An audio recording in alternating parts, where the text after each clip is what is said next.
How is ceramic cloth woven? First, we need to mix ceramic fibers and organic fibers. Organic fibers play the role of bonding here, otherwise the ceramic fibers cannot be entangled and spun into yarns by themselves. This is why the ceramic fiber cloth will have smoke or even flames in the early stage of use, because of the smoke or flames produced by the burning of organic fibers. Secondly, we need to comb the mixed fibers so that most of them are in the same direction and become rough yarn. At this time, in order to enhance the spinnability of the rough yarn, glass filaments will be added when the yarn is formed.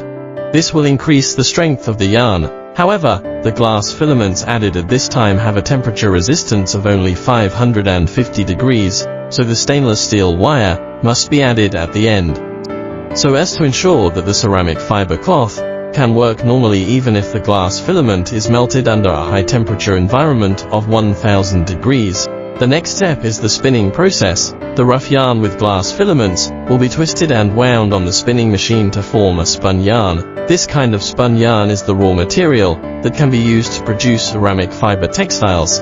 However, this step has relatively high requirements for the spun yarn, such as excessive breakage, big belly yarn and big knots will affect the quality of the next weaving cloths product.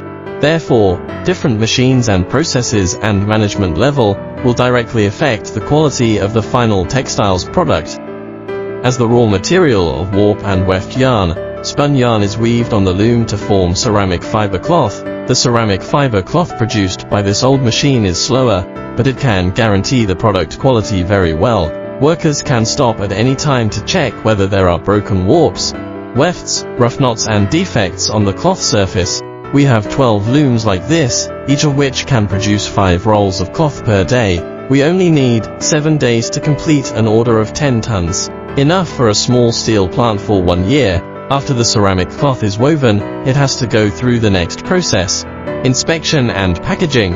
Only the rigorously inspected cloth, with all the floating woolen thread ends removed, is the high-quality ceramic fiber cloth. Then go through the cloth winder to roll it up to form a fixed-size product. Generally speaking, for 2 mm thick ceramic fiber cloth, 1 pallet can hold 18 rolls, and every 20-foot container can hold 10 pallets. Of course, if pallets are not used, 228 rolls of cloth can be loaded per 20-foot container.